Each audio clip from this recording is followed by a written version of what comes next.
Okay. There. Hopefully everyone got the notification. And we still Okay. have folks joining us. So there's about 11 attendees right now. Okay.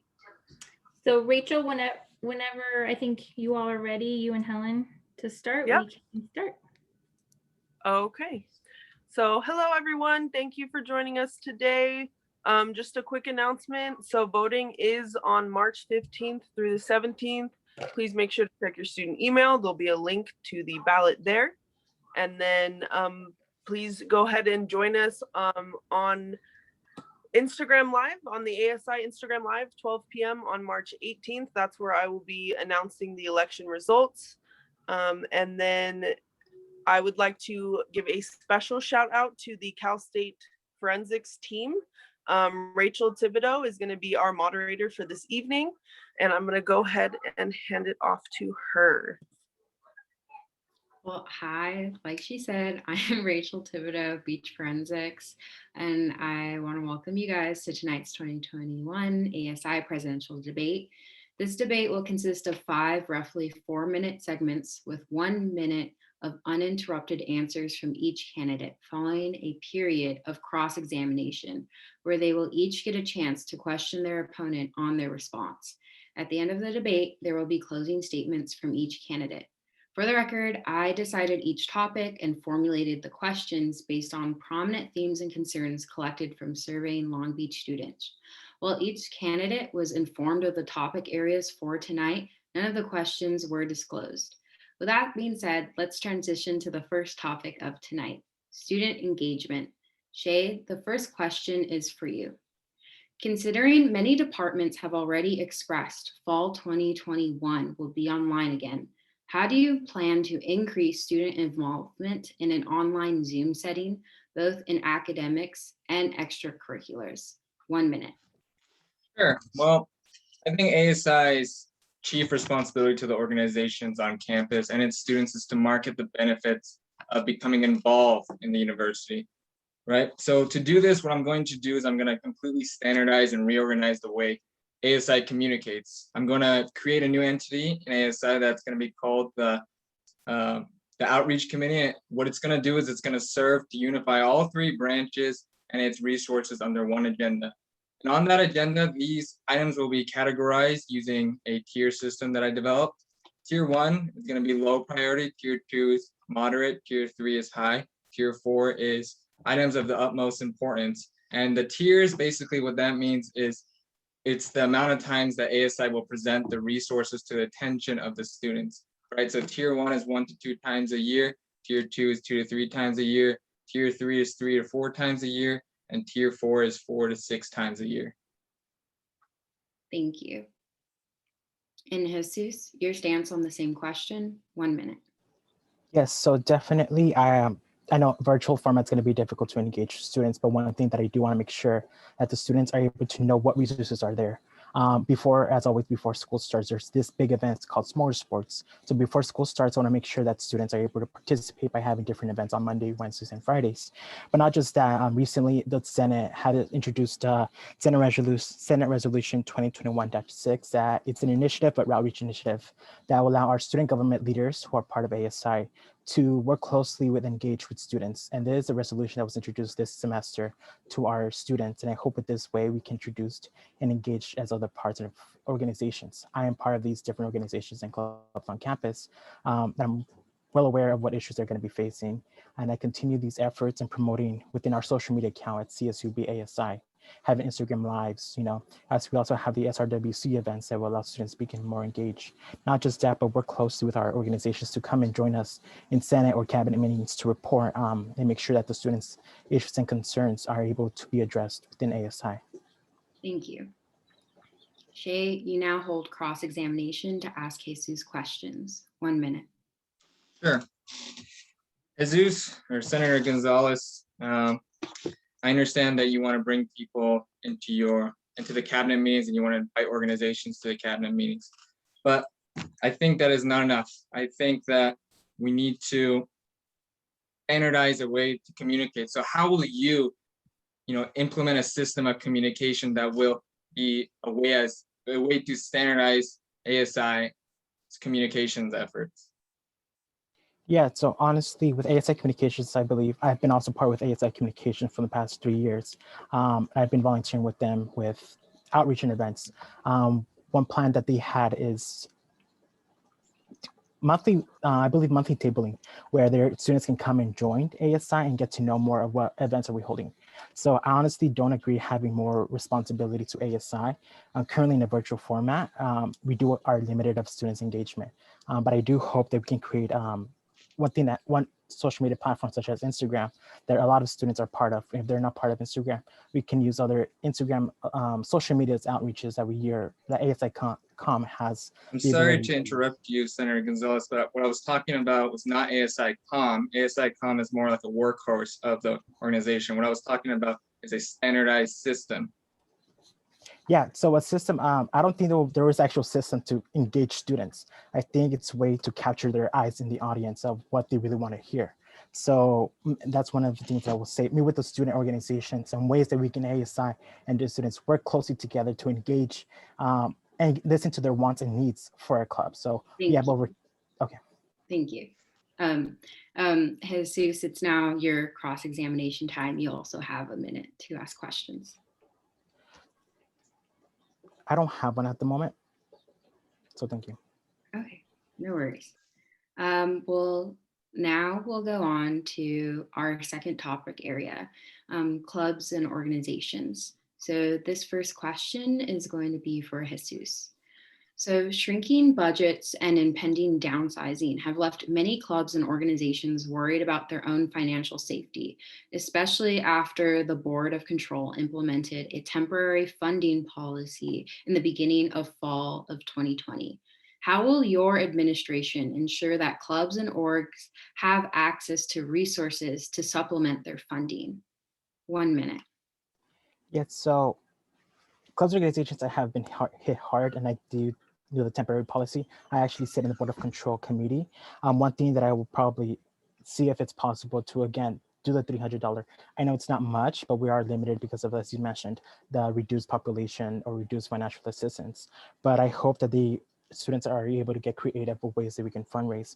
We'll be working close with student life and development in ways that we can create a cash-in account for all the students where they can sell or create websites where students can be more engagement, where students can donate to the cash link account that the clubs are able to access. This is an opportunity for students. I think now it's a great time for students to use the CashNet account that will allow them more engagement, more income coming in. Thank you. And Jay, you have 1 minute to respond to the same question. Sure. So what I'm going to do is I'm going to advocate for the reopening of campus. Okay. Our clubs have been crippled in their revenue because they haven't been able to recruit people. They haven't been able to go to those club rush events, to those other recruitment events. So what I'm going to do is I'm going to ease the fears of vaccinations, right? So I'm going to bring medical professionals to speak and provide resources to teach people the benefits of vaccines. And keep in mind that these fears are valid and they must be respected. Another thing I'm going to do is I'm going to negotiate with the administration, right? We are very close to red tier, Los Angeles County is. And when that county reaches red tier, all primary schools and secondary schools will be allowed to open, according to the California Department of Public Health. I don't see a reason why the university should stay closed if these schools can open. I see more clubs are not just crippled, they're dying. All right, we need to bring them back. We need to bring them back for mental health and communication reasons. Thank you, Shay. Jesus, you'll now have 1 minute to cross-examine your opponent. So you mentioned about repopulation, and in order to move with those tiers, it's very difficult. So you know that we have over 300 clubs and organizations, and honestly, the university's priority is the safety of the students. How are we going to work closely with that if we want to put students in person, even though there's restriction, health issues, there's not just that, they live in communities where their household is maybe increased. How are you going to affect that just in case one of the students that goes in person can get sick and spread the COVID I know vaccine may be an issue too. The distribution of vaccine, it brings fears to low-income communities because not knowing what the knowledge about the vaccine it is. Senator, our clubs are dying.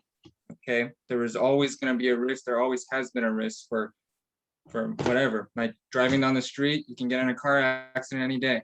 Right today, just last Tuesday, 100,000 people. It came out that Los Angeles County, 6.9 new COVID cases per 100,000 people with a 2.5 positivity rate.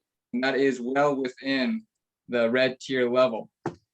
Okay, so I do care about the safety of our students, but I also care about the mental health of our students, right? And our campuses are now being put into wherever we are living, wherever our laptops are. And sometimes, and actually most times, what that does is it creates more equity gaps. So we need to repopulate the school. We need to do whatever we can. We need to bring vaccinations, right? And we might have to take a risk, but that's a risk that we're going to have to decide to take. Thank you. Shay, you now also hold 1 minute to cross-examine your opponent. Sure. Senator, I know you sit on the Board of Control, and I know you've seen a lot of the financials, and I commend you for that.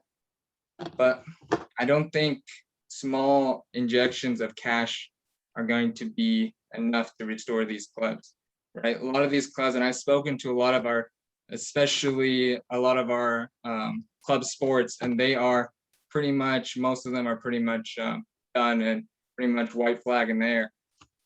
How are you, besides your $300 or $500 injection, how are you going to help assist them when they come to you and they ask you and they beg for you?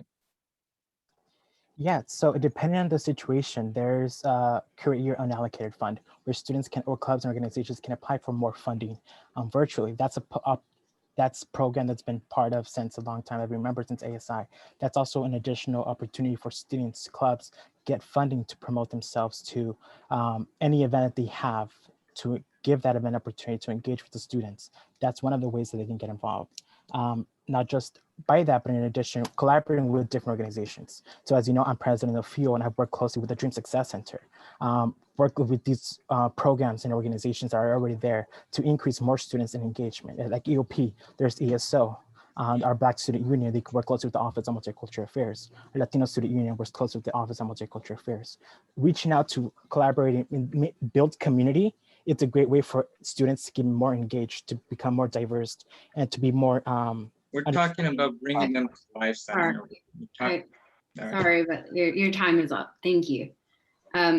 Let's go ahead and move on to our next topic. Our next topic is inclusivity and diversity. This question is going to be directed first at Shay. So Long Beach has a minority majority student body, but the demographics of faculty do not reflect those of your fellow students. According to CSULB's own demographic makeup of full-time faculty in fall of 2020, white professors make up 50% of all professors in the College of Engineering, 57% in the College of Liberal Arts, 61% in the College of Natural Sciences and Mathematics, and 67% in the College of Arts. Promoting and hiring underrepresented minority faculty or URM faculty has been linked to higher performance on tests from URM students, higher levels of peer interactions, and higher perceptions of an inclusive campus climate. How do you intend to retain underrepresented minority students and promote underrepresented minority faculty? 1 minute, starting now. Sure. So first thing we got to do is we have to listen. We have to open our ears and we have to listen. So through the committee, the outreach committee, one of its functions is to create networks amongst not just our students and their organizations, but amongst the community. So organizations like the university outreach and school relations, like CalSOAP, early academic preparation, all these would be used to promote Cal State Long Beach to faculty.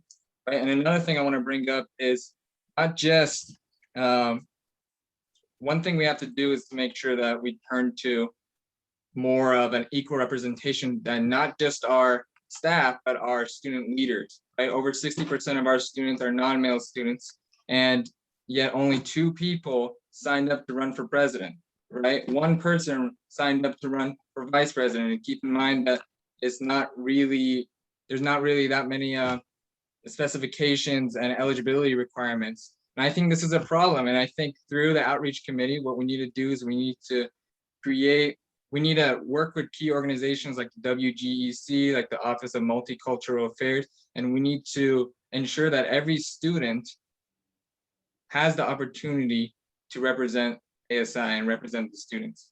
Thank you, Shay. And Jesus, your response to the same question, 1 minute starting now. So yeah, so what I've known that the College of Liberal Arts are currently looking into hiring new administrators. So I met with a couple of senators, with the dean of students, and they have commented that they are in the increase of including more diverse student underrepresented professors. That's one way that we can contribute. Not just that, we have committees in the university that I will be involving with them to make sure that the students are really represented and want more diverse communities and professors. That's one of my goals that I actually have at my platforms, to increase and match the demographic of our students. And I think I don't think it's correct that we have all of these as, white institution. We just try to change that. I know that our professors right now don't have the understanding of technology. So unfortunately, some of them, they took a leave of absence or to continue working, they're not continue working with us. So working with these college of business or different colleges to increase the more staff who are more underrepresented under the College of Liberal Arts, College of Business, working closely with our senators of colleges who are going to be working closely with them and making sure that they are being represented, they're being heard. And it's really frustrating when it's a white institution. Honestly, this is a white institution that it's really hard to get things done. We're not having the support of the students. So I just want to make sure, as Shay mentioned, let's listen to the students, but it's also work closely with the colleges to get things done. Thank you. Thank you. Shay, you have now 1 minute to cross-examine your opponent. Sure. Senator, I have a question for you. What kind of systems are you going to put in place to actually recruit African-American students and different demographic of students from our local high schools here in Long Beach? Yeah, so my understanding, there is a Long Beach Promise program under the school. So currently that, I'm not sure that's the correct word, but that's I understand it, that we have partnership under the different outreach schools that we have. So now with this system, let's make sure working close with the university, with our outreach committee that we have within our high school programming, working with them and see how can we increase and make it better to catch these communities, such as Black communities, to get them and be more informed the college and their college experience. What do you recommend though, Senator? What do you recommend?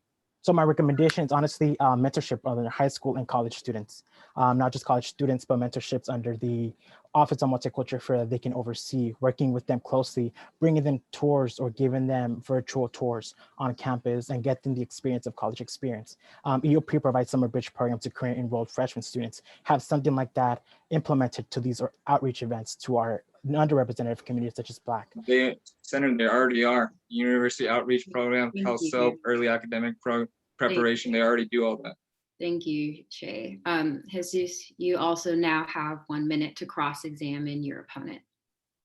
Yes, just to make sure the question was about our staff, right? So bringing students and giving to say that the 2 students are running for president, 1 student running for vice president, that's because we took the initiative of running representative students. It doesn't mean, as you mentioned, Shay, you said about mental health, right?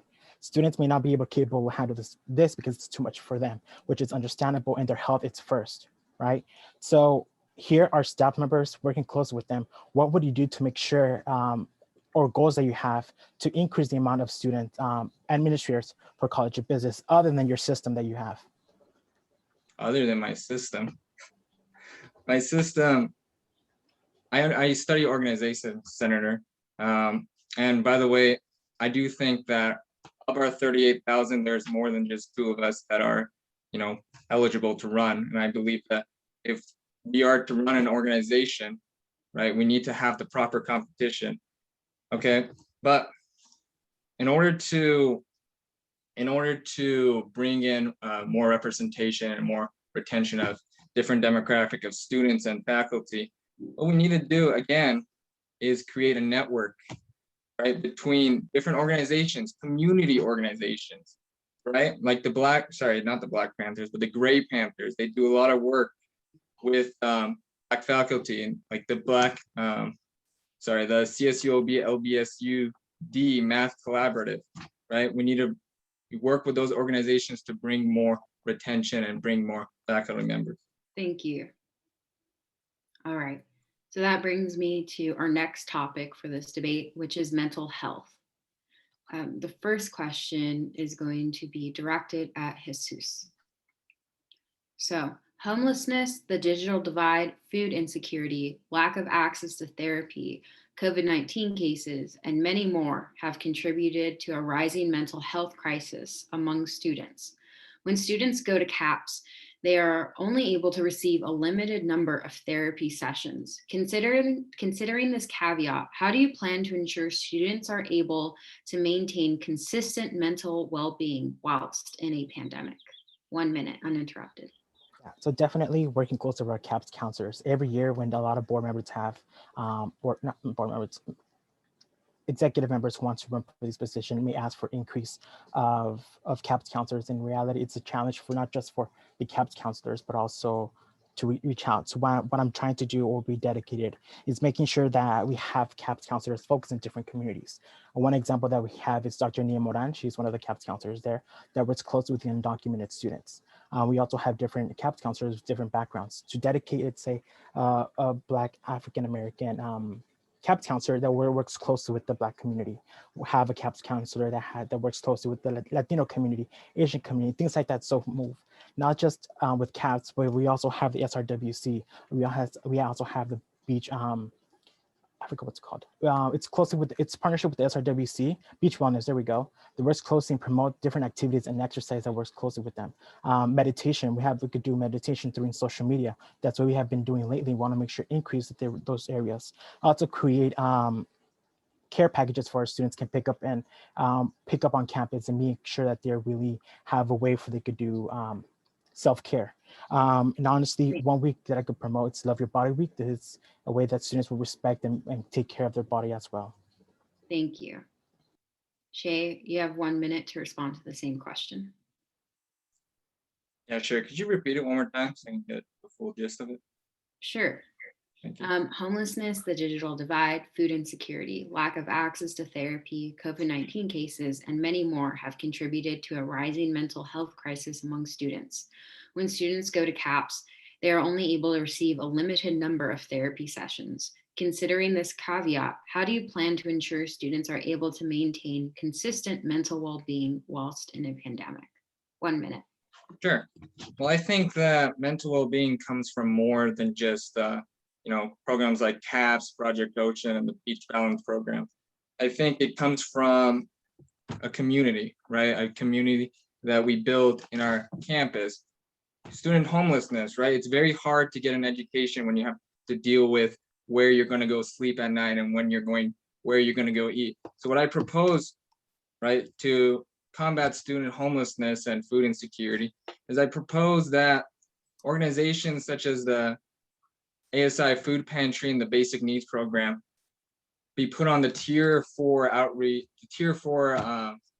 bit of the outreach agenda, and which means it's going to be 4 to 6 times a year, and we're going to bring pamphlets and we're going to do email campaigns and things like that. And along with that, what we're going to do is we're going to create a list and repository of resources such as what churches offer free meals at what time, where to go and get your phone and laptop charged, where to sleep at night should you not have shelter. Thank you, Shay. Jesus, you now have 1 minute to cross-examine your opponent. Yeah, so what you just mentioned, Shay, it's already implemented in the Beach Basic Needs program. We do have email campaigns that have been sent out to get advertised about these issues. On student homelessness, we partner up with Jóvenes that will do rapid rehousing, not just rapid rehousing, but we also have dorm assistance program under the CSULB Basic Needs, but not just dorm, but we also have outdoor collaborations for hotels or motels. We build community and resources are there. But what would you do in ways other than we have currently now? I appreciate the lesson, Jesus. Well, first of all, we're not doing a good enough job then that we have it. I was almost think homeless we are. myself, right? I didn't know about any of these. If I became homeless, I would have been on the streets and I would have suffered, right? What we need to do is we need to have homelessness, CAPS, mental health. We need to put them on every single page in CSULB, right? In the footer, we need to have a link. We need to be able to access all these resources anytime we want on CSULB. We shouldn't have a problem trying to find it. And we should make sure that every student sees CAPS and these mental health resources and student homelessness resources like basic needs program and ASI beach pantry at least Thank you. 3 to 4 times a semester. That way, God forbid, if it ever happens to them, they know, unlike me, they know where to go and where to get help. Thank you, Shay. You now have 1 minute to cross-examine your opponent, Shay. Sure. Senator, you sit on the Board of Control, and I admire you for that. But I was wondering, where are you going to get the funding to support and improve the CAPS programs like the moderator asked? Where are you going to get the funding to make sure that our CAPS counselors are able to see our students more than once and more than once or twice a month? So if you're regarding about funding, the students already pay their tuition with CAPS. So I don't know why should we ask the students to pay more? That's, again, all the CAPS counselors that I met in the past have like, if you need more sessions, feel free to reach out, send them emails. So there's already a place that students can do. Board of Control, I think, doesn't relate much with CAPS at all, but we can promote their services. That's one thing that we can do. And my good friend, Anthony Regina, would differ with that, actually. He says that he had mental health issues and they referred him to his medical provider because they couldn't provide long-term health and long-term support. What do you have to say to that?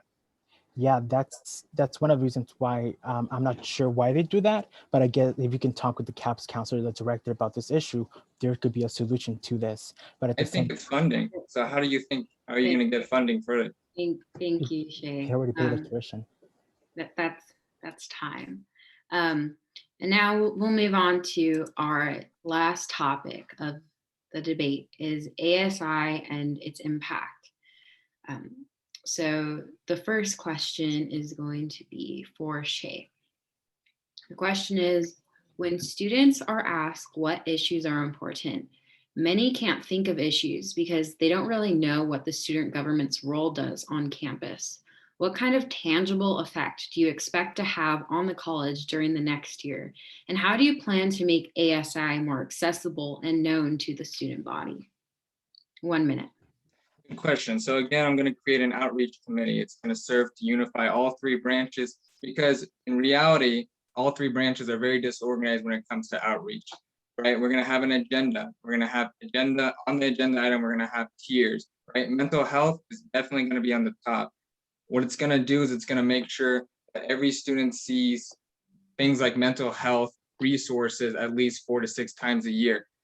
At the same time, what it's going to do is also listen to the students, right? Every student deserves to be represented at the school. It doesn't matter what your category is or what you see yourself as, right? So we're going to make sure that, like the Greek, the FSL life, right? They are represented at our school. I'm going to create a commissioner for fraternity and sorority life affairs so I can make sure I can listen to their needs and listen to how we can help them. Thank you. Jesus, you have 1 minute to answer the same question. Can you repeat the question, please? No problem. When students are asked what issues are important, many can't think of issues because they really don't know what student government's role does on campus. What kind of tangible effect do you expect to have on the college during the next year? How do you plan to make ASI more accessible and known to the student body? 1 minute. Yeah. So as ASI, I was also part of ASI communication, as I mentioned. We do the doing SOAR presentation workshop where we present about SOAR and the different resources that we have. We present ASI student government there. In addition to that, ASI is run by students for the students. These roles that we have are run to represent the students' needs. But that's why we have different organizations that are at large, centers of colleges, our commissioners to work closely with these organizations. You know, I do agree, I would say that we need to increase probably a sorority and fraternity life, in addition to not just sorority and fraternity life, but also our international students, right? There are no organization or representation that are there with our international students. I just found out when I did my research, just a College of International Students, that could be a Senate position that's probably introduced to ASI as to include in the conversations, because as you know, our international students were hit during this year of different issues and aspects. So creating those solutions to incorporate them within ASI. The impact of ASI has done so many different things. And I want to give a shout out to our Senator Sumaya Hussain. You know, they provided different opportunities. Some issues that we have currently faced in the past was probably our lock issues in our doors. That's a way to impact our students and benefit our students. Not just that resolution, but there's more that you could work closely with different students that will allow to enhance your leadership development. And these opportunities in ASI are able to engage, to advocate, to represent, and empower our students for academic success and nothing less. Thank you. Shay, you now have 1 minute to cross-examine your opponent. Senator, you spoke a lot about international students. And let me tell you what I've done when I spoke to them. I spoke to a couple people in the dorms via Zoom. They tell me that because of their F1 visas, they are not able to get jobs on campus, and they're not able to get jobs anywhere else for that matter. My question to you is, how are you going to create jobs for them besides advocating? How are you going to help them, you know, get that full college experience rather than being in prisons and the dormitories and being constantly pestered by different rules and regulations? That's a good question, and thank you. One of the ways that I've introduced and assisted not just international students, but undocumented students by food insecurity program. I've implemented a new program that's going to be starting next year, where undocumented students and international students are able to get financial assistance. That's just one way, but in addition, job opportunities. I've talked to previous ASI presidents where I've brought a conversation about having internship programs that are able to establish within ASI. I know that's an issue, that a financial issue, but it's not going to get paid through a social security number, but it can get paid through a stipend based, through a stipend through the university. And that's one of the ways that I've been, since I say ASI senator, that's one of the things we're currently working on closely with students. Thank you. You now have the same 1 minute allotted to cross-examine your opponent. So we talked about the impact of ASI, right? But mental health is always an issue, and it will continue to be an issue. But other than mental health and your sorority and fraternity life, what other actions can you promote more student engagement and promote student government as is? More student engagement and more in government. Well, student engagement, a lot of it comes from being together, being in events other than just, you know, Zoom events talking about speakers. What we're gonna do is we need to promote things like different organizations. As ASI, to me, I believe should be the facilitator of communications between the different organizations. I believe that we have to be the keeper of our neighbor, right? We need to be advertising for each other. Aside from that, I believe that we are the support to the value adders of our society, right? Thank you. And in the spirit of spontaneity, we're gonna go ahead and ask y'all a question that one of the participants actually asked. So they say that this is a question for both the panelists. Beach pantry is used by a lot of students, and they rely on it for a weekly basis. I would like to know, if one of you became president, how will you help the beach pantry so that it can provide more and better food options to students? Jesus, this question will start off with you. 1 minute. Yeah, so good question. And what I would say, it's currently, there is a limit at 250, but I feel like that should be also increased. But at the same time, if we increase that, the students who are enrolled don't show up, and that's something that ASI will, a notification system that will allow students who are local introduced and be prepared, like a beach beach bites, we can do something correlation with basic needs and promote it through beach bites who live locally. It could be from the dorming area. It could be from like a certain amount of radius around the campus. That's one way we can also increase. We also have partnership with different grocery stores where they come and give us their foods and their needs. It's a partnership, and I know it may be limited, but if you believe and we have more students applying for it and requesting it, we can increase those needs among students. But not just, if you do need our facing food insecurity assistance, we also have CalFresh. CalFresh is also available to you. And if you're undocumented or international students, we can also refer you to the basic, to a program that I have implemented that will be starting next year for our students to get food assistance program to reduce food insecurity. Thank you. And Shade, the same question for you. 1 minute. Sure. I think what she was talking about, or he was talking about, how can we make it more consistent, like more consistent quality? And being a finance and accounting guy, I did read the financial budget, the operating budget of ASI for this year. And to my surprise, there's actually a $0 budget for ASI food beach pantry.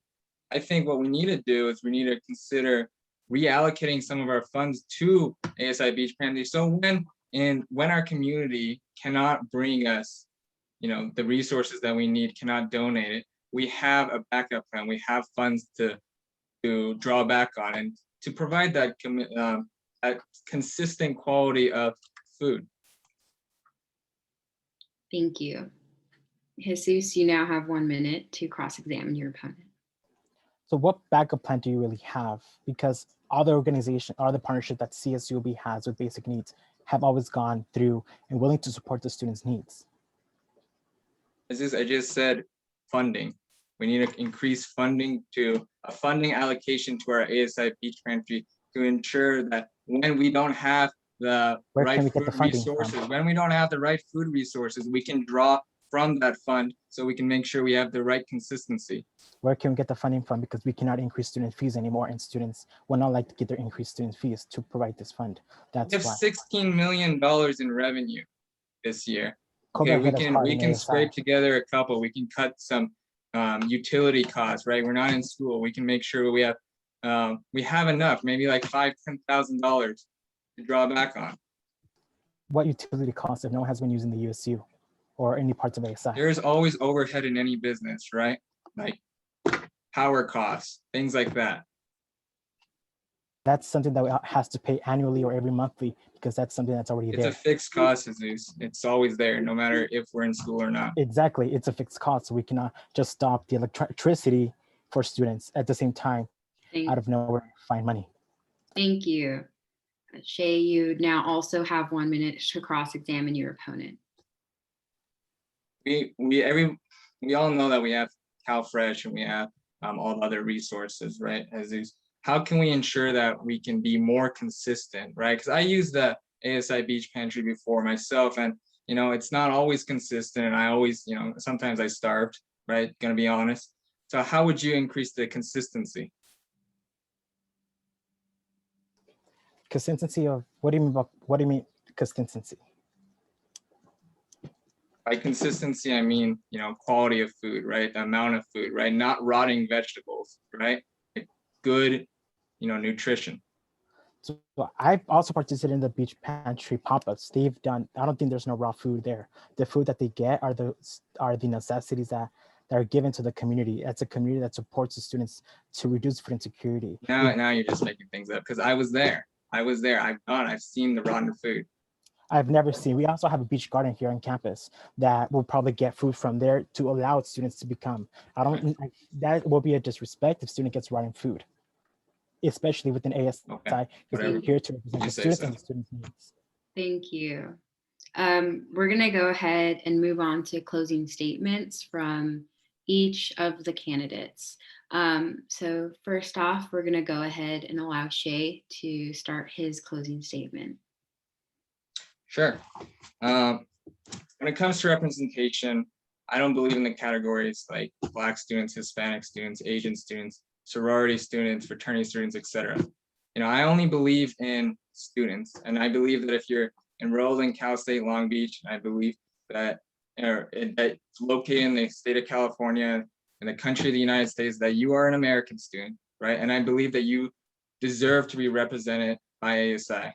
So to recap on my agenda, the one thing, if you ask me what it is, it's communication, right? I believe that because without communication, without a standardized system, right, with just relying on, the inconsistency of our leaders, everything our past presidents and leaders have built, all the programs that would help our students with mental health, homelessness, and food insecurity, and to close the gender equity gap, it would all be meaningless. And one more thing I would like to add, it's just an apology to all the students getting spammed. I'm under a cyber attack, and a lot of people are trying to slander my name. And yeah, I apologize for that. It's not actually me. Thank you. Thank you, Shay. The same allotted time will be given to you, Jesus, if you want to administer your closing statement. Yeah, for sure. First of all, thank you for being here. As you know, I'm running for as a president, and my efforts basically to support the unrepresented students. The low-income communities are the first generation, our undocumented students, are students of color, because they're the ones who are struggling, especially during this virtual formatting. And I want to make sure that the students are represented.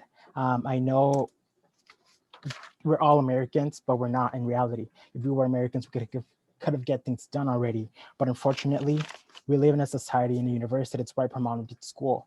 So I will continue pushing the efforts to engage students, to advocate, to support them for academic success, and allowing them to have the representation that they need, being their voice that students are not able to speak up for themselves, being the representation that they need, being the student who is dedicated as an undocumented student, willing to support, willing to go above and beyond for the needs, not just of one community, but the community of the diverse that we have here on Cal State Long Beach. As you know, Cal State Long Beach is here to support you, not just CSULB, but ASI as a whole. And I hope to go ahead and vote on March 15th to the 17th. And I hope you stay safe, healthy, and positive during these difficult times. Thank you. Thank you to both candidates for having this great discussion tonight. And I'll go ahead and give it back over to Helen and Lindsay. All right, thank you all for coming. I just want to shoot a quick reminder.